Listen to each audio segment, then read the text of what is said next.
إن الحمد لله نحمده ونستعينه ونستغفره ونعوذ بالله من شرور أنفسنا ومن سيئات أعمالنا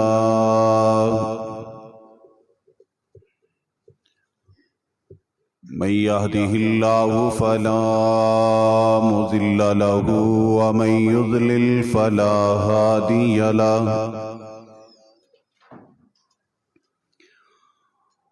أما بعد فإن خير الحديث كتاب الله وخير الهدي هدي محمد صلى الله عليه وسلم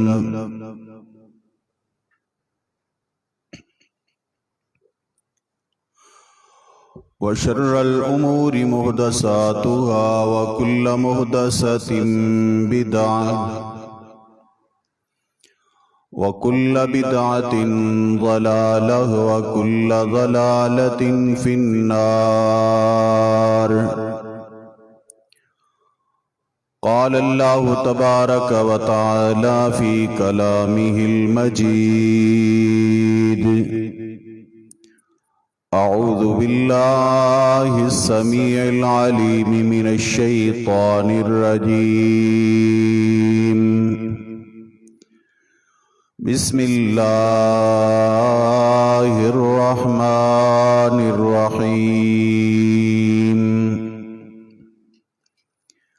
يا أيها الذين آمنوا اتقوا الله حق تقاته ولا تموتن إلا وأنتم مسلمون. يا أيها الناس اتقوا ربكم الذي خلقكم من نفس واحدة وخلق منها زوجها وبث منهما رجالا كثيرا ونساء واتقوا الله الذي تساءلون به والأرحام إن الله كان عليكم رقيبا. يا أيها الذين آمنوا اتقوا الله وقولوا قولا سديدا يصلح لكم أعمالكم ويغفر لكم ذنوبكم ومن يطع الله ورسوله فقد فاز فوزا عظيما. وقال الله تبارك وتعالى في مقام آخر: وَلِكُلِّ أُمَّةٍ جَعَلْنَا مَنْسَكًا لِيَذْكُرُوا اسْمَ اللَّهِ عَلَى مَا رَزَقَهُم مِّن بَهِيمَةِ الْأَنْعَامِ.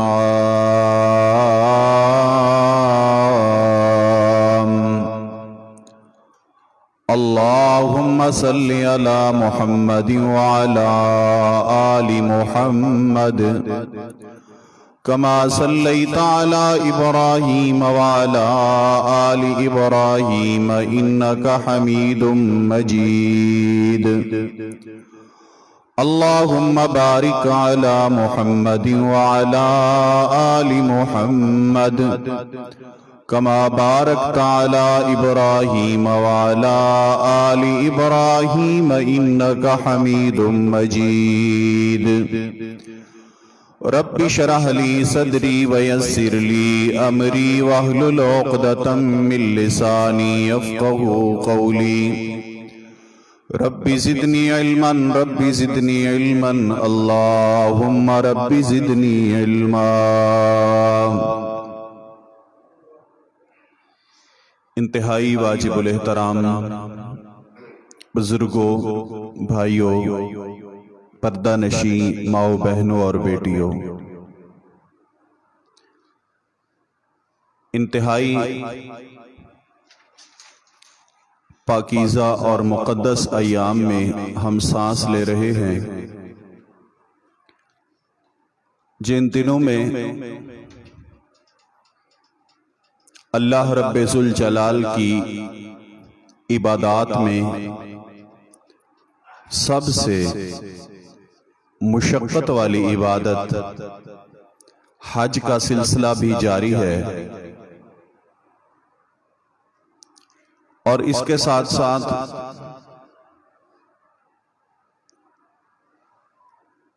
سیدنا ابراہیم علیہ السلام کی سنت قربانی کو بھی ہم ایک دن گزارنے کے بعد ادا کرنے والے ہیں۔ محترم ساتھیو،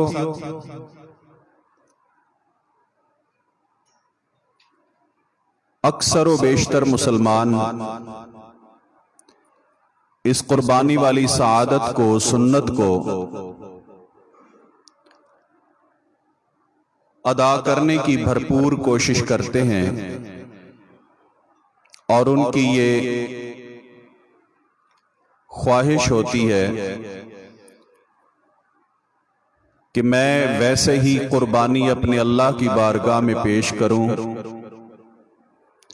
جیسے خالق کائنات کا تقاضا ہے، اور میری قربانی اللہ رب ذوالجلال کی راہ میں قبولیت حاصل کر کے میرے لیے نجات کا اور اجر و ثواب کا باعث بن جائے۔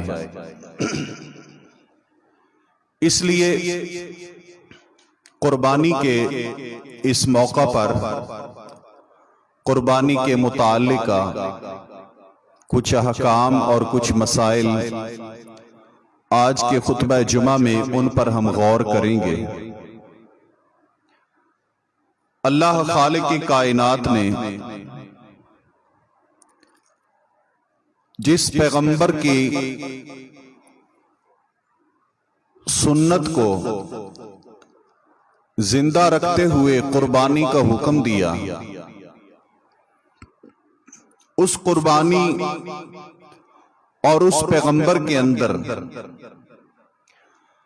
سب سے بنیادی اور مرکزی چیز اخلاص تھی۔ اخلاص وہ عمل تھا کہ جس کی بنا پر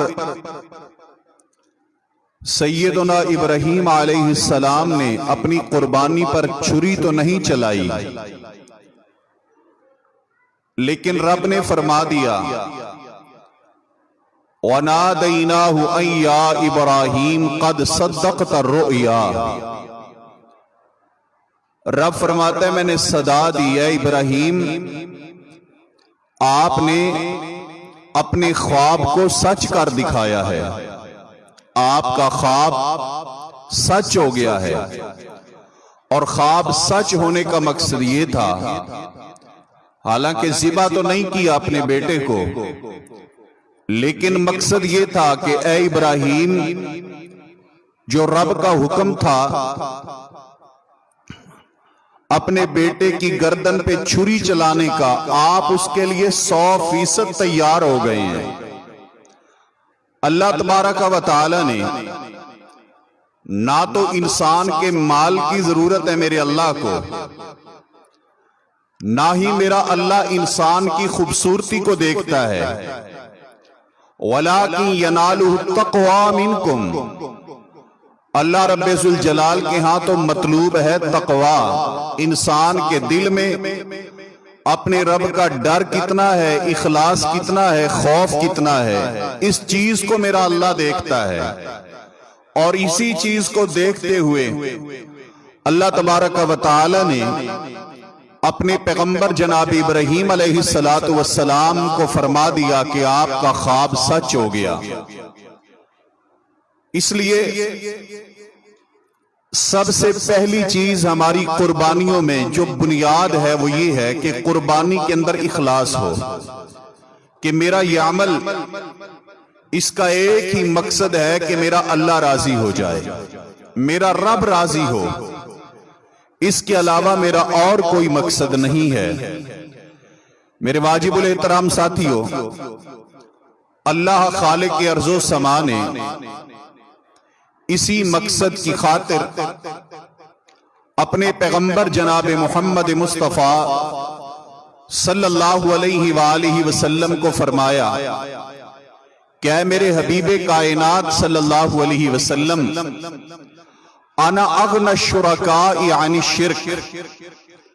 جس شخص کے دل میں اخلاص نہیں، اللہ کی رضا مقصود نہیں، کسی اور کو راضی کرنا چاہتا ہے یا وہ ریاکاری چاہتا ہے۔ ایک ہے کہ کسی اور کو راضی کرنا چاہتا ہے، دوسرا یہ ہے کہ کسی کو دکھلاوا چاہتا ہے، دکھلانا چاہتا ہے۔ ان دونوں صورتوں کو شرک کہا جاتا ہے۔ اور جو ریاکاری ہے، رسول اللہ صلی اللہ علیہ وسلم نے فرمایا کہ مجھے سب سے زیادہ خطرہ جس بات کا تم پر ہے وہ مخفی شرک ہے، شرک خفی، پیچیدہ، پوشیدہ اور مخفی شرک۔ اللہ کے رسول صلی اللہ علیہ وآلہ وسلم وہ کیا ہے؟ آپ نے فرمایا وہ یہ ہے کہ ایک شخص نماز پڑھ رہا ہے اور نماز پڑھتے پڑھتے اسے خیال آیا کہ شاید میری نماز کو کوئی دیکھ رہا ہے، اور اس لیے وہ نماز کو لمبا کر دیتا ہے کہ دیکھنے والا سمجھے کہ نماز بڑی اچھی پڑھتا ہے۔ اس کو ریاکاری کہا، اور یہ ریاکاری میرے پیغمبر صلی اللہ علیہ وسلم نے شرک خفی فرمائی ہے۔ پھر دوسری حدیث میں آپ نے فرمایا من صلی یرائی فقد اشرکا، جو بندہ نماز پڑھتا ہے کسی کو دکھلانے کے لیے اس نے شرک کیا۔ ومن تصدق یرائی فقد اشرکا، اور جو خرچ کرتا ہے کسی کو دکھلانے کے لیے اس نے بھی شرک کیا۔ ریاکاری کو شرک قرار دیا رسول پاک صلی اللہ علیہ وسلم کی حدیث مبارکہ نے۔ میرے محترم ساتھیو، پھر اللہ تبارک و تعالیٰ فرماتے ہیں انا اغنى الشرکاء عن الشرک۔ جتنے بھی شریک ہیں، بھائی وال ہیں، کسی چیز کے اندر جتنے بھی شریک لوگ ہیں، پارٹنر ہیں، فرمایا انا اغنا، میں سب سے بے نیاز ہوں۔ یعنی جب کسی چیز کے اندر مجھے شریک کر دیا جاتا ہے، ترکتہ و شرکہ، میں اس چیز کو چھوڑ دیتا ہوں۔ رب کہتا ہے، میں کہتا ہوں جس کو تو میرا شریک بنا رہا ہے تو اسے راضی کر لے، مجھے تیرے اس مال کی، اس قربانی کی، اس صدقے کی، اس نماز کی کوئی ضرورت نہیں ہے۔ اس لیے ہماری سب سے پہلی خواہش اور کوشش یہ ہو کہ اللہ تبارک و تعالی ہماری قربانیوں کو ریاکاری سے، شرک سے اللہ رب ذوالجلال محفوظ رکھے۔ اور میرے محترم ساتھیو، اس میں کوئی شک نہیں ہے کہ انشاءاللہ بندہ اپنے رب کو راضی کرنے کے لیے یہ کام کرتا ہے، اس کے علاوہ اور کوئی مقصد نہیں۔ لیکن اپنے اللہ کو راضی کرنے کے لیے اللہ تبارک و تعالی نے اپنے پیغمبر صلی اللہ علیہ وآلہ وسلم کو بھی یہ حکم دیا کہ میرے پیارے پیغمبر صلی اللہ علیہ وسلم، میں رب آپ کو بھی حکم دے رہا ہوں کہ آپ بھی جب خرچ کریں، قربانی کریں، صدقہ کریں، نماز پڑھیں، میرے نبی صلی اللہ علیہ وسلم آپ کی نیت، آپ کا ارادہ کیا ہونا چاہیے؟ اللہ تعالیٰ فرماتے ہیں قل، اعلان کر دیجئے میرے پیغمبر، اعلان فرما دیجئے میرے حبیب۔ فرمایا قل ان صلاتی و نسکی ومحیای ومماتی للہ رب العالمین۔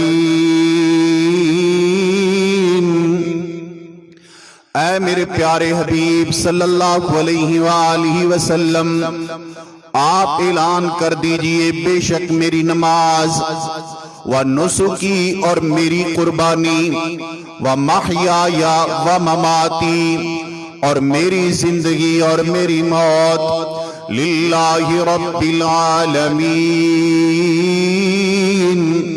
ایک اللہ رب العالمین کے لیے ہے۔ میں محمد مصطفیٰ صلی اللہ علیہ وآلہ وسلم کی نماز ہے تو رب کے لیے، قربانی ہے تو رب کے لیے، میرا جینا ہے تو میرے اللہ کے لیے، میرا مرنا ہے تو میرے اللہ تبارک و تعالیٰ کے لیے۔ حضرات گرامی، اللہ مالک کائنات نے اپنے پیغمبر کی زبان سے یہ اعلان کروا کے مجھے اور تجھے سبق دے دیا، اے کائنات کی لوگوں، زندگی وہ فائدہ مند ہے جو اللہ کے لیے ہو، موت بھی دعا کرو کہ اللہ تبارک و تعالیٰ کے لیے ہو، اور نماز بھی وہ فائدہ مند ہے جو اللہ تعالیٰ کے لیے ہو، قربانی بھی وہی قبول ہے اور اسی کا فائدہ ہے جو اللہ رب ذوالجلال کے لیے ہو۔ جو رب ذوالجلال کے لیے قربانی نہیں ہے اس کا فائدہ کوئی نہیں، کیونکہ اللہ تبارک و تعالیٰ ایسی قربانیوں کو اپنی بارگاہ میں قبول نہیں کرتا۔ آئیے قرآن کریم کے ایک مقام پہ غور کیجئے، اللہ تبارک و تعالیٰ ارشاد فرماتے ہیں، اے میرے پیارے پیغمبر صلی اللہ علیہ وآلہ وسلم، وَاتْلُ عَلَيْهِمْ نَبَأَ ابْنَيْ آدَمَ بِالْحَقِّ إِذْ قَرَّبَا قُرْبَانًا فَتُقُبِّلَ مِنْ أَحَدِهِمَا وَلَمْ يُتَقَبَّلْ مِنَ الْآخَرِ۔ جناب آدم علیہ السلام کے دو بیٹوں کا ذکر میرے پیارے پیغمبر اپنی امت کو سنائیے۔ دونوں بیٹے اللہ تبارک و تعالیٰ کے بندے، دونوں قربانی کرتے ہیں۔ جناب آدم کے دو بیٹے، فَتُقُبِّلَ مِنْ أَحَدِهِمَا وَلَمْ يُتَقَبَّلْ مِنَ الْآخَرِ، ایک کی قربانی کو میرے اللہ نے قبول کر لیا اور دوسرے کی قربانی کو رب نے قبول نہ کیا۔ دنیا پہ ہی پتا چل گیا کہ اس کی قبول ہے اور اس کی نہیں قبول۔ کیسے پتا چلا؟ سابقہ امتوں میں جانور قربانی کرنے کے بعد یہ اجازت نہیں ہوتی تھی کہ کوئی رشتہ داروں کو کھلا لو، کچھ خود کھا لو، کوئی باربیکیو بنوا لو، کوئی کڑھائی گوشت بنوا لو، اور باقی جو بچتا ہے اسے فریج کی نظر نیاز کر دو۔ یہ اجازت نہیں ہوتی تھی۔ یہ ہوتا تھا سابقہ امتوں کو کہ قربانی کی ہے، جانور ذبح کر کے رکھ دو، اگر تمہاری قربانی میں اخلاص ہے آسمان سے آگ آئے گی، پورا جانور کھا جائے گا۔ بات سمجھ آئی ہے؟ پورا جانور کھا جائے گی وہ آگ، آسمان سے آگ آئے گی۔ اور وہ اس بات کی دلیل ہے، جس کے جانور کے لیے آگ آ گئی وہ اس بات کی دلیل ہے کہ اس کی قربانی قبول ہے، اور جس کے جانور کو کھانے کے لیے آگ نہ آئی اس کا مطلب ہے اس کی قربانی قبول نہیں۔ یہ تو احسان ہے، یہ اکرام ہے میرے اللہ کا محمد مصطفیٰ کی امت پر صلی اللہ علیہ وسلم۔ رب کو پتا تھا امت غریب بھی ہے، امت کمزور بھی ہے، کھانے پینے کی شوقین بھی ہے۔ اللہ تبارک و تعالیٰ نے فرمایا ٹھیک ہے، تم جانور ذبح کر کے کچھ ارد گرد کھلا دیا کرو، کچھ کھا لیا کرو، چاہو تو رکھ بھی لیا کرو۔ رکھنے کی بھی اجازت ہے، سٹور بھی ہو سکتا ہے۔ ایک حدیث میں رسول اللہ صلی اللہ علیہ وسلم نے فرمایا کہ کوئی شخص 3 دن سے زیادہ گوشت کو نہ رکھے۔ یہ آپ علیہ السلام نے حکم صادر فرما دیا۔ سیدنا علی المرتضی رضی اللہ تعالیٰ عنہ نے یہ فرمان سنا ہوا تھا، آپ قربانی کا موقع ہے لیکن سیدنا علی رضی اللہ تعالیٰ عنہ سفر پہ ہیں، باہر ہیں، موجود نہیں۔ دوبارہ کبھی قربانی جب آئی، قربانی سے واپس آئے، گھر آئے تو سیدہ فاطمہ الزہرا رضی اللہ تعالیٰ عنہا نے گوشت پیش کیا جناب علی المرتضی کو۔ فرمایا اے فاطمہ یہ گوشت کہاں سے آیا ہے؟ فرمایا پیارے علی یہ میں نے آپ کے لیے قربانی کا گوشت محفوظ کر کے رکھا ہوا تھا کہ جب علی آئیں گے تو میں ان کو کھلاؤں گی، یہ آپ کے لیے میں نے رکھا ہوا تھا۔ فرمایا اے فاطمہ رسول اللہ صلی اللہ علیہ وسلم نے تو اجازت نہیں دی کہ 3 دن سے زائد گوشت کو رکھا جائے یا کھایا جائے، تم نے ایسا کیوں کیا؟ میں علی نہیں کھاؤں گا۔ سبحان اللہ، شان علی کو دیکھیے، مقام علی کو دیکھیے، میرے پیارے علی کا تقوی دیکھیے، جناب علی کی شریعت کی پابندی دیکھیے۔ اب انسان جب سفر سے آتا ہے بھوک کتنی لگی ہوتی ہے، اور یہ سفر بھی پراڈو پہ نہیں ہے، یہ سفر بھی ایسی بس پہ نہیں ہے، یہ سفر یا پیدل ہیں یا گھوڑوں پر ہیں یا اونٹوں پر ہیں یا خچروں پر ہیں، وہ سفر کر کے آئے ہیں۔ لیکن سفر کرنے کے بعد جب کھانا پیش کیا گیا فرمایا میں یہ کھانا اس وقت تک کھا نہیں سکتا جب تک کہ میں اپنے پیغمبر سے اجازت نہ لے لوں کہ یہ کھانا جائز بھی ہے کہ نہیں ہے۔ تم نے جو گوشت رکھا تھا وہ رکھنا جائز بھی ہے کہ نہیں ہے۔ یہ ہے پیارے علی رضی اللہ تعالیٰ عنہ۔ یہ نہیں ہے کہ چلو پہلے کھا لیں بعد میں پوچھ لیں گے اچھا جی وہ جو ہو گیا تھا نا اس طریقے سے ایک کام تھا، ایک چیز تھی، میں نے کھا لی تھی، اب یہ پتہ نہیں کہ جائز تھی کہ ناجائز تھی، شک شبہ تھا، آپ ذرا بتا دیں۔ کھانے پینے کے بعد کھا پی کے مسئلہ نہیں پوچھا کرتے، پہلے پوچھنا ہے کہ یہ حلال ہے کہ حرام ہے۔ جناب علی فرماتے ہیں اے فاطمہ، میرے پیارے پیغمبر صلی اللہ علیہ وآلہ وسلم نے فرمایا تھا، آپ نے فرمایا تھا کہ کوئی بندہ 3 دن سے زائد گوشت نہ رکھے۔ تم نے یہ گوشت 3 دن سے زائد کر رکھا ہوا، میں علی المرتضی رضی اللہ تعالیٰ عنہ یہ قربانی والا گوشت نہیں کھاؤں گا حتی اسأل رسول اللہ صلی اللہ علیہ وآلہ وسلم، یہاں تک کہ میں آمنہ کے لال صلی اللہ علیہ وآلہ وسلم سے سوال نہ کر لوں۔ پیارے علی المرتضی رضی اللہ تعالیٰ عنہ ارشاد فرماتے ہیں فاطمہ تم یہ گوشت رکھو، یہ کھانا رکھو اور میرے ساتھ چلو رسول اللہ کے پاس۔ اور پتہ ہے گوشت بھی شوربے والا نہیں تھا، کیونکہ عرب لوگ شوربے والا کھایا ہی نہیں کرتے تھے، وہ تو دستی کھایا کرتے تھے، ران کھایا کرتے تھے، روسٹ کھایا کرتے تھے۔ اور ایسا ہوگا فرمایا اے فاطمہ میرے ساتھ چلو رسول اللہ صلی اللہ علیہ وسلم کے پاس، پہلے سوال کریں گے۔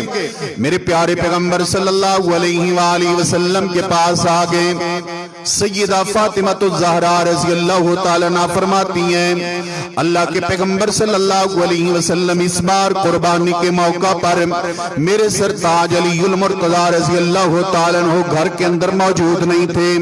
اے حبیب کائنات میں نے گوشت جناب علی کے لیے قربانی کر رکھا ہوا تھا، جب سیدنا علی واپس آئے میں نے گوشت تیار کر کے جناب علی کو پیش کیا۔ پیارے علی فرماتے ہیں میں نہیں کھاؤں گا یہ گوشت، کیونکہ آمنہ کے لال صلی اللہ علیہ وآلہ وسلم نے 3 دن سے زیادہ رکھنے سے منع فرمایا۔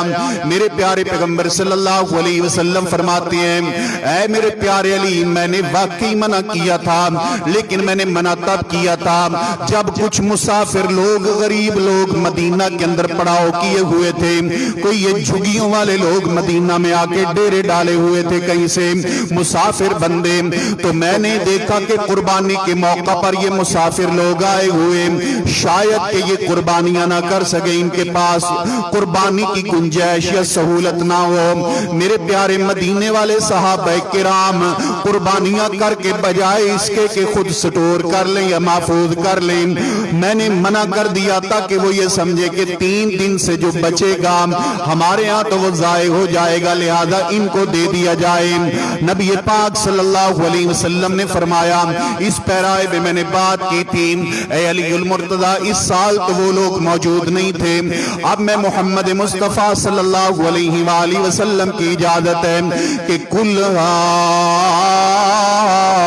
من ذی الحجۃ الی ذی الحجہ تم اس قربانی سے لے کر اگلی قربانی تک بھی گوشت کھاؤ، میں محمد مصطفیٰ کی طرف سے اجازت موجود ہے۔ اجازت مل گئی ہے، کھاؤ، آگ نہیں آئے گی، آگ کی ضرورت ہی نہیں ہے، اس لیے کہ ہم موجود ہیں۔ انشاءاللہ ہمیں اجازت مل گئی ہے کہ تم کھا سکتے ہو، اور کھا بھی سکتے ہو، کھلا بھی سکتے ہو، محفوظ بھی رکھ سکتے ہو، یہ اجازت دے دی ہے۔ اور دوسرے نمبر پر اللہ نے محمد مصطفیٰ کی امت پہ پردہ بھی رکھ دیا ہے۔ کیا خیال ہے؟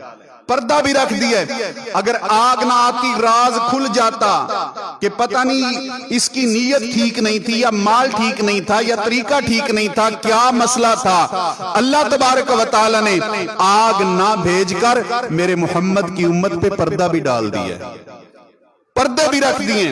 حضرات گرامی، تو اللہ تبارک و تعالی نے قربانی کے اندر نیت، اخلاص، اب 2 بھائی ہیں جناب آدم کے بیٹے قربانی کرتے ہیں، ایک کی قبول دوسرے کی مردود ہو جاتی، آگ نہیں آتی۔ جس کی قربانی کو اللہ نے قبول نہیں کیا، اس کو غصہ آ گیا، غصے میں بھائی کو کہتے ہیں لَأَقْتُلَنَّكَ، میں تمہیں قتل کروں گا، میں تمہیں جان سے مار دوں گا، میری قربانی اللہ نے قبول کیوں نہیں کی؟ بھائی کہتا ہے اے میرے بھائی سن، اللہ تبارک و تعالیٰ کا یہ ضابطہ ہے، اللہ کا یہ قانون ہے کہ انما یتقبل اللہ من المتقین،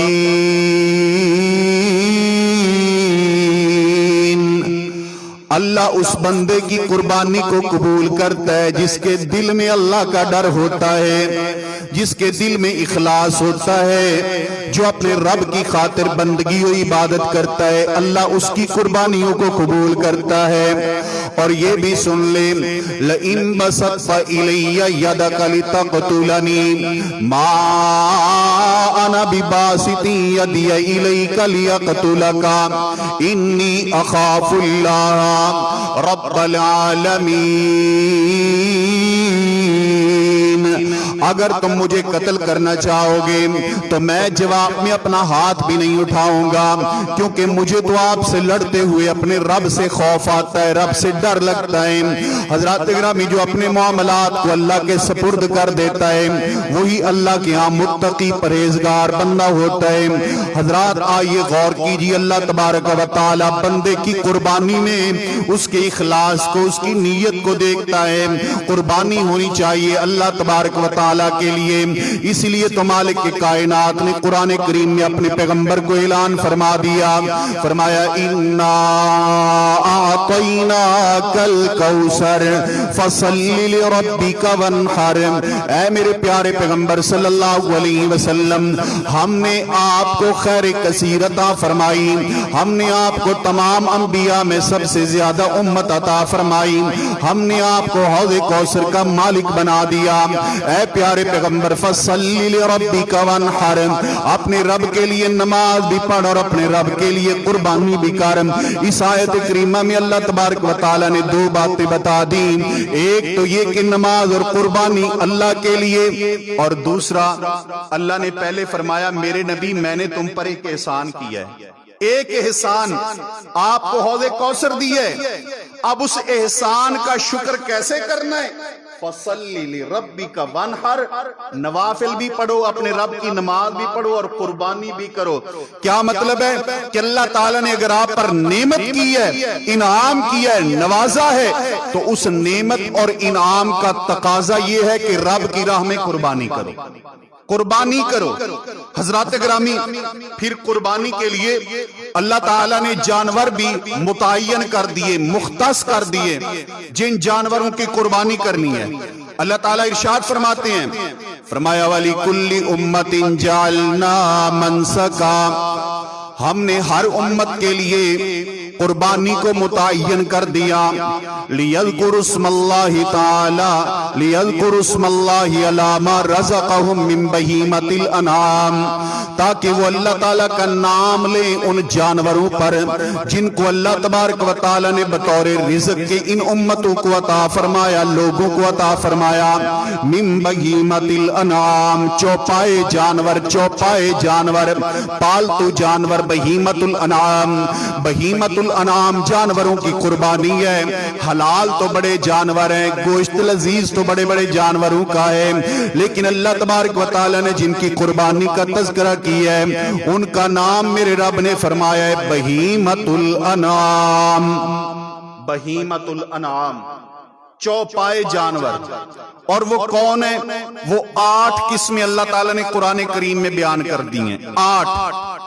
من الماض 2، من البقر 2، من الابل 2۔ اللہ تعالیٰ نے فرمایا اونٹوں میں سے 2 کون کون سے، یعنی نر اور مادہ، بکری 2 نر اور مادہ، بھیڑ 2 نر اور مادہ، وَمِنَ الْبَقَرِ 2، اور گائے 2 یعنی نر اور مادہ۔ یہ کتنے ہو گئے؟ 8 ہو گئے، نر مادہ ملا کے 8، اور اگر نر مادہ نہ ملائیں تو 4 ہو گئے۔ اور اگر اللہ تعالیٰ نے یہاں پر گنتی اور عدد بھی متعین کر دیا کتنے کا؟ پھر بولو، میں ایک بات کرنا چاہتا ہوں اس لیے پہلے پوچھ رہا ہوں، کتنا عدد رب نے بیان کی ہے؟ 8 کا 8 کا عدد بیان کی اللہ تعالیٰ نے، 8 کی گنتی بیان کی ہے، 8 کی تعداد بیان کی ہے۔ اگر اس میں آپ بھینس شامل کرتے ہو تو کتنے ہو جائیں گے؟ 10 ہو جائیں گے کہ 8 ہی رہیں گے؟ اس کا مطلب ہے قربانی کو اللہ تعالیٰ نے 8 میں بند کر دیا ہے، قربانی کو 8 میں بند کر دیا۔ بعض حضرات علماء کرام ان کی رائے کا احترام ہے، فرماتے ہیں کہ کٹے کی بھینس کی قربانی جائز ہے، کی جا سکتی ہے، لیکن نص اور رسول اللہ صلی اللہ علیہ وسلم کا عمل اور قرآن کریم نے 8 کا جو لفظ بولا ہے، اس کا تقاضا یہ ہے کہ میرے پیغمبر نے جو جانور کیے ہیں جب تک وہ دستیاب ہیں وہی کرنے چاہیے، وہی کریں، شک میں جانے کی ضرورت کیا ہے؟ جب یہ نہیں ملتے، ناپید ہو جاتے ہیں، نہیں ملتے، میسر نہیں ہے یہ 8، تو پھر بیٹھیں گے، کوشش کریں گے بھی اب بھینس کی طرف جائیں کہ نہ جائیں۔ بھینس حلال ہے، کوئی شک نہیں، پالتو جانور ہے، کوئی شک نہیں، لیکن اگر بھینس کو ہم قربانی میں لے کے آتے ہیں تو جانور 8 کی بجائے 10 ہو جاتے ہیں، قرآن نے 8 کہہ دیے ہیں۔ اب بعض حضرات یہ کہتے ہیں کہ جی ایک امام صاحب نے لکھا ہے کہ بھینس گائے کی قسم میں سے ہے، بھینس گائے کی قسم، ان کی کون سی عادت ہے جو آپس میں ملتی جلتی ہے؟ بھینس پانی کو پسند کرتی ہے، گائے پانی سے دور جاتی ہے۔ بھینس کی مدت حمل اور ہے، بچہ دینے کی جو مدت ہے وہ اور ہے، گائے کی اور ہے، تاثیر دونوں کے دودھ کی الگ الگ ہے، یعنی دونوں کا کوئی سٹائل انداز نہیں ملتا۔ یہ امام مالک رحمت اللہ علیہ نے زکوٰۃ کے باب میں بات کی ہے، زکوٰۃ کے باب میں ان سے پوچھا گیا کہ بھینسوں کی زکوٰۃ دینی چاہیے کہ نہیں دینی چاہیے؟ فرماتے ہیں زکوٰۃ دینی چاہیے، احتیاط کا تقاضا یہ ہے کہ جتنی گایوں کی زکوٰۃ دیتے ہیں ویسے ان کی زکوٰۃ دینی چاہیے۔ تو یہاں پر جس نے بھینسیں پالی ہوئی ہیں، زکوٰۃ کے معاملے میں احتیاط کا تقاضا یہ تھا کہ اس کی زکوٰۃ دی جائے، اور قربانی کے معاملے میں احتیاط کا تقاضا یہ ہے کہ 8 میں بند رہا جائے، 8 کا پابند رہا جائے، اور جو رسول اللہ صلی اللہ علیہ وسلم نے کی ہے وہ جانور میسر موجود ہیں، وہی کرتے رہنے چاہیے۔ حضرات گرامی، اس کے بعد اللہ مالک کائنات نے جس جانور کی قربانی کو ہم پر متعین کیا ہے وہ ہے دندہ۔ اب دندہ کا معنی 1 سال کا بھی نہیں ہے، 2 سال کا بھی نہیں ہے، 3 سال کا بھی نہیں، 2.5 سال کا بھی نہیں۔ دندہ رسول اللہ صلی اللہ علیہ وسلم نے فرمایا لا تذبحوا الا مسنہ، تم نہ ذبح کرو مگر دندے کو، الا ان یؤسر علیکم، سوائے اس کے کہ تم پر تنگی ہو جائے، دندہ نہ ملے، فتذبحوا جزۃ من الضان، تو اس وقت تم بھیڑ کا جزا کر لو۔ دندہ کسے کہتے ہیں؟ دندہ اس جانور کو کہتے ہیں جو اپنے 2 دانت گرا دے، 2 دانت اس کے گر جائیں تو وہ دندہ ہے، اور گرائے وہ خود، یعنی اللہ گرائے، کسائی نہ گرائے، اللہ تعالیٰ گرا دے تو وہ دندہ ہے۔ اور اس کے بعد اگر دندہ نہیں ملتا، ناپید ہے، نہیں مل رہا، تو اس صورت میں فَتَذْبَحُوا جَزَةً مِّنَ الضَّانِ، بھیڑ کا 1 سال کا کیا جا سکتا ہے تنگی کی صورت میں۔ غور کریں، دندے موجود ہوتے ہیں لیکن ہم 1 سال کی بھیڑ لے کے آ جاتے ہیں، دندہ موجود ہے 1 سال کا دمبا لے کے آ جاتے ہیں، نہیں، 1 سال کا دندہ، 1 سال کا دمبا، 1 سال کی بھیڑ اس صورت میں ہے الا ان یؤسر علیکم، اگر دندہ نہ ملے تو۔ بات سمجھیں، 1 سال کا دمبا، 1 سال کی بھیڑ ہو سکتی ہے کس صورت میں؟ اگر دندہ نہیں مل رہا، اگر دندے مل رہے ہیں تو بھیڑ بھی دندی، بکرا بھی دندہ، چھترا بھی دندہ ہونا چاہیے اگر دستیاب ہیں دندے۔ پھر رسول اللہ صلی اللہ علیہ وآلہ وسلم کی حدیث مبارکہ پہ غور کیجئے کہ دندے جانور کے علاوہ کسی اور جانور کی قربانی اللہ تبارک و تعالیٰ کے ہاں قبول و منظور نہیں ہے۔ سیدنا برا بن عازب رضی اللہ تعالیٰ نے ارشاد فرماتے ہیں فرمایا کہ رسول اللہ صلی اللہ علیہ وسلم نے اپنے صحابہ کرام کے درمیان قربانیاں تقسیم فرمائی، قربانیاں دی کہ جاؤ یہ قربانیاں کرو رسول پاک صلی اللہ علیہ وسلم نے۔ فصارت لعقبہ جزا، سیدنا عقبہ بن عامر رضی اللہ تعالیٰ عنہ، ان کے پاس جو قربانی آئی انہوں نے دیکھا تو وہ دھندہ نہیں تھا، وہ تو جزا تھا، 1 سال کا تھا۔ رسول اللہ صلی اللہ علیہ وآلہ وسلم کے پاس آ گئے، فرمایا اللہ کے پیغمبر آپ نے جو مجھے دیا ہے وہ دھندہ نہیں ہے، وہ تو جزا ہے، 1 سال کا۔ اللہ کے نبی صلی اللہ علیہ وسلم، میرے پیارے پیغمبر صلی اللہ علیہ وسلم فرماتے ہیں ذہبہ انتا، اے عقبہ تم یہ کر لو، تم یہ کر لو۔ اب سوال یہ پیدا ہوتا ہے کہ کیا حضرت عقبہ کو یہ جو کہا گیا ہے کہ تم کر لو، یہ اجازت سب کو ہے یا صرف اور صرف حضرت عقبہ رضی اللہ تعالیٰ عنہ کو؟ تو دوسری حدیث غور کر لیں، حضرت برا فرماتے ہیں زہا خالی ابو بردہ، حضرت ابو بردہ رضی اللہ تعالیٰ عنہ کے ساتھ بھی ایسا ہی واقعہ پیش آیا، اور میں کچھ دیر کے بعد وہ عرض کرتا ہوں آپ سے، جب اس کے متعلقہ بات ہوتی ہے تو وہاں پر نبی پاک صلی اللہ علیہ وسلم نے فرمایا تھا کہ یہ تم کر لو، تمہارے لیے اجازت ہے، یعنی ان کا ایک خاص کیس تھا، استثناء تھی، ان کے لیے اجازت تھی، ہر کسی کے لیے یہ اجازت نہیں ہے کہ دھندہ چھوڑ کر وہ کھیرا کرنا شروع کر دے، اجازت نہیں۔ میرے محترم ساتھیو، اس کے بعد اب غور کریں وہ جانور جن کی قربانی جائز نہیں۔ سیدنا برا بن عازب رضی اللہ تعالیٰ عنہ ارشاد فرماتے ہیں کہ اربع لا تجوز فی الاضاحی، 4 جانور ایسے ہیں جن کی قربانی جائز نہیں ہے۔ العوراء البین عورھا، وہ کانا جانور جس کا کانا پن واضح ہو، جانور کانا ہے اور اس کی آنکھوں سے واضح ہو رہا ہے کہ یہ کانا ہے تو اس کی قربانی بھی جائز نہیں ہے۔ دوسرا والمریضۃ بین مرضھا، وہ مریض جانور جس کا مرض واضح ہے، یعنی مریض ہے حتیٰ کہ لاغر ہے۔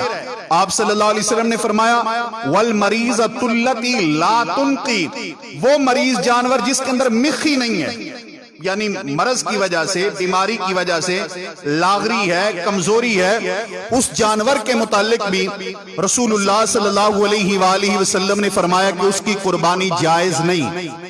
ایک اور صورت ہے نا، آپ جانور لے کے آئے ہیں قربانی کا، اس کو بخار ہو جاتا ہے، یہ بھی تو مرض ہے، کیا ہو جاتا ہے؟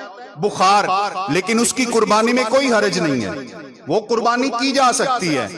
اسی طرح آپ آج کل یہ جو ایک اور بیماری نکلی ہوئی ہے وہ سکن والی بیماری، اس میں بھی 2 صورتیں ہیں۔ ایک صورت یہ ہے کہ صرف دانے نہیں، دانے کی وجہ سے جانور گر گیا ہے، کمزور ہو گیا ہے، تو اس صورت میں اس کی قربانی جائز نہیں ہے۔ لیکن اگر صرف اور صرف جلد کے اوپر دانے ہیں، جانور کھاتا بھی ہے، پیتا بھی ہے، جگالی بھی کرتا ہے، تمام معاملات اس کے ٹھیک ہیں اور قربانی کے وقت تک وہ ٹھیک ہے، اس کو اور کوئی مسئلہ نہیں، تو اس کی قربانی کی جا سکتی ہے، جائز ہے اس کی قربانی۔ یہ وہ مرض نہیں ہے جس کی صورت میں اللہ تبارک و تعالیٰ کے پیغمبر صلی اللہ علیہ وسلم نے قربانی سے روک دیا ہے یا منع کر دیا ہے۔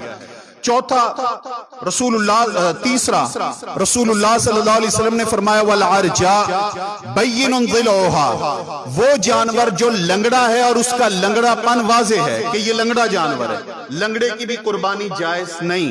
اور چوتھا آپ نے فرمایا والکثیر التی تنقی، ایک جانور وہ بیمار تو نہیں، مریض تو نہیں، لیکن لاغر اتنا ہے، کمزور اتنا ہے کہ اس کی ہڈیوں میں مخ تک موجود نہیں، آپ نے فرمایا اس کی بھی قربانی جائز نہیں ہے۔ محترم ساتھیو، پھر اس کے ساتھ ساتھ قربانی کا جانور اتنا محبوب ہے، اتنا پیارا ہے، اتنا یہ جانور اللہ تعالیٰ کے ہاں مقبول و محبوب ہے کہ میرے پیارے پیغمبر صلی اللہ علیہ وسلم کے دور میں قربانی کے جانور کو سنبھالنا، اس کی خدمت کرنا، اس کا خیال کرنا، اس کو کھلانا پلانا، موٹا تازہ کرنا، یہ تمام چیزیں میرے پیارے پیغمبر صلی اللہ علیہ وسلم کی سنت بھی تھی۔ صحابہ کرام رضوان اللہ تعالی علیہم اجمعین قربانی کے جانوروں کے ساتھ یہ محبت اور پیار بھی کرتے تھے، ان کا خیال بھی کرتے تھے، انہیں موٹا تازہ بھی کرتے تھے،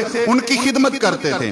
حضرت ابو امامہ رضی اللہ تعالیٰ عنہ ارشاد فرماتے ہیں کہ کننا نسمن الاضحیۃ بالمدینہ وکان المسلمون یسمنون، صحیح بخاری کی حدیث ہے، فرماتے ہیں کہ مدینہ میں ہم بھی اپنے جانوروں کو کھلا پلا کے موٹا تازہ کرتے تھے اور ان کی خدمت کرتے تھے، اور دیگر مسلمان بھی اپنے قربانی کے جانوروں کو کھلاتے تھے، پلاتے تھے، موٹا تازہ کرتے تھے، خیال دھیان رکھتے تھے، یہ سب کچھ کرتے تھے قربانی کے جانوروں کے ساتھ۔ تو اس لیے اپنی قربانی کے جانور کے ساتھ یہ محبت، یہ پیار بھی کرنا چاہیے۔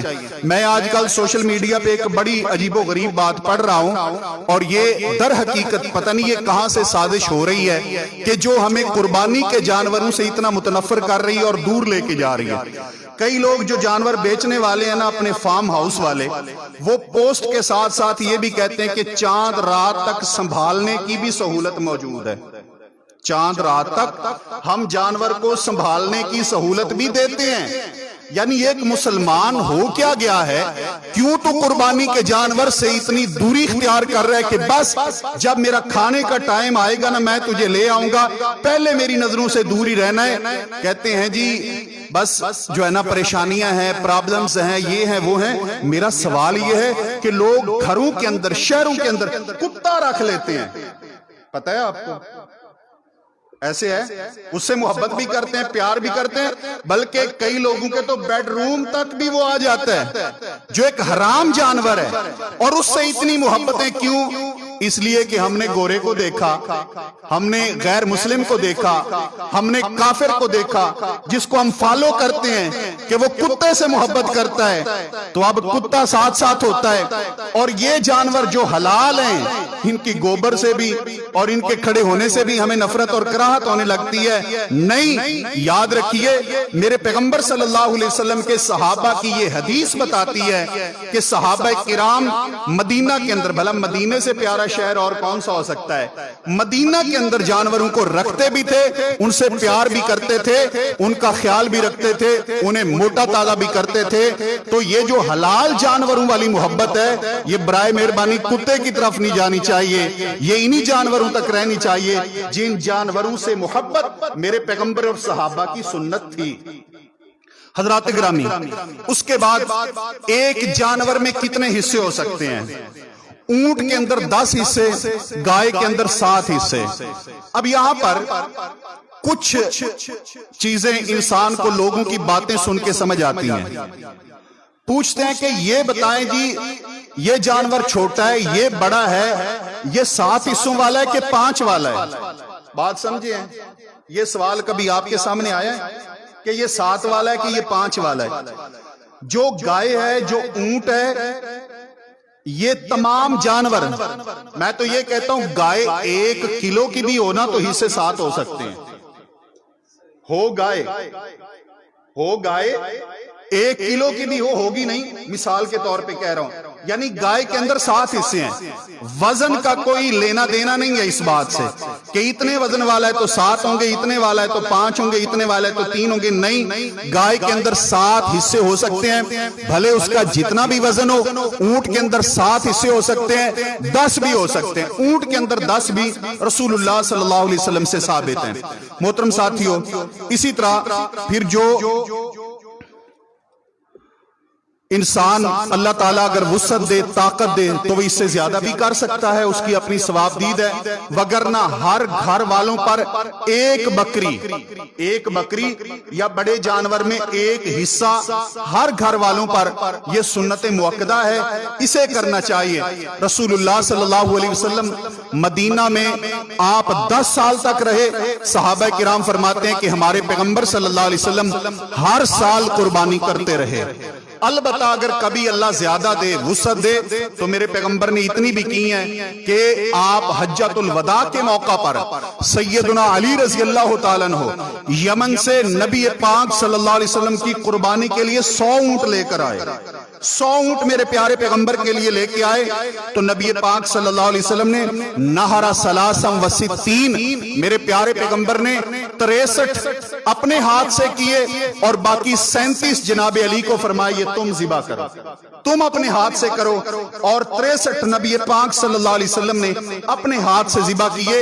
اور اس حدیث مبارکہ کی روشنی میں قربانی کے جانور کو اپنے ہاتھ سے ذبح کرنا یہ بھی رسول اللہ صلی اللہ علیہ وسلم کی سنت مبارکہ ہے، اس کو بھی اپنائیے، اس کو بھی سیکھیے۔ میرے پیارے پیغمبر نے 1 نہیں 2 نہیں 3 نہیں 63 جانور کیے ہیں اپنے ہاتھ سے۔ محترم ساتھیوں، اس کے بعد نبی پاک صلی اللہ علیہ وسلم نے پھر یہ کہا کہ یہ جتنے بھی جانور ذبح ہوئے نا، ان تمام جانوروں سے ایک ایک بوٹی لو، ایک ایک بوٹی، اور ایک ایک بوٹی لے کر ان کو ہنڈیا میں پکوایا رسول اللہ صلی اللہ علیہ وسلم نے، اور وہ کھایا۔ کیا مطلب ہے کہ اس سے یہ ثابت ہوتا ہے کہ قربانی کے جانور کا گوشت کھانا بھی باعث سعادت و برکت ہے، ورنہ آپ ایک جانور سے ہی لے لیتے، ایک جانور کا کھا لیتے، نہیں، میرے پیارے پیغمبر صلی اللہ علیہ وسلم نے تمام جانوروں سے ایک ایک بوٹی لی تاکہ تمام جانوروں پر اللہ کا جو فضل، اللہ کی برکت نازل ہوئی ہے، اس برکت کو حاصل کیا جائے۔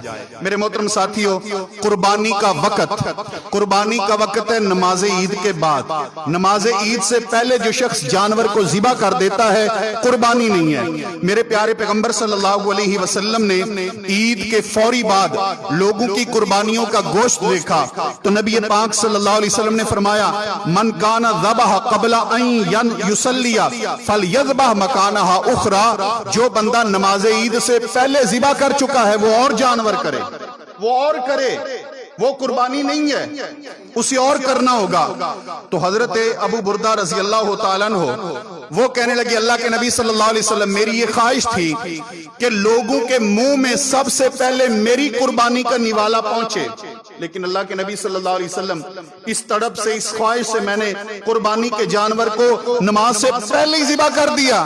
آپ فرماتے ہیں ہوئی نہیں ہے۔ اللہ کے نبی صلی اللہ علیہ وآلہ وسلم، اب میرے پاس تو بکری کا 1 سال کا لیلا پٹھورا وہ موجود ہے اور کچھ نہیں ہے۔ میرے پیارے پیغمبر نے فرمایا اذباہا ولا تسلو لغیرک، اے ابو بردہ تم کر لو لیکن تمہارے علاوہ اور کسی کے لیے یہ درست نہیں ہے، جائز نہیں ہے۔ تو قربانی کا جو ٹائم ہے نماز عید کے بعد ہے، نماز عید سے پہلے قربانی نہیں ہے۔ اگر کسی نے کر دی ہے تو وہ عام جانور کا گوشت ہوگا، وہ قربانی والا جانور نہیں ہے۔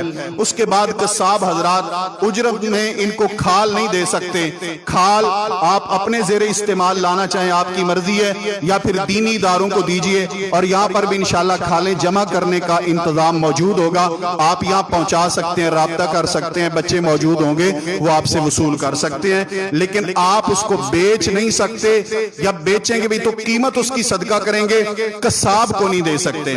محترم ساتھیوں، اس کے علاوہ قربانی کے دیگر کوئی مسائل اور ان میں یہ پوچھا جاتا ہے کہ یہ واجب ہے، فرض ہے، سنت ہے، کیا ہے کیا نہیں، اس کے متعلق ایک ہی بات کروں گا۔ جناب ابن عمر سے پوچھا گیا، وہ فرماتے ہیں ضحى رسول اللہ والمسلمون، رسول اللہ نے قربانیاں کی ہیں اور مسلمانوں نے کی ہیں، اس لیے ہمیں بھی کرنی چاہیے۔ اللہ تبارک و تعالی عمل کی توفیق عطا فرمائے، آمین ثم آمین۔ واقول قولی ھذا واستغفر اللہ لی ولکم ولسائر المسلمین۔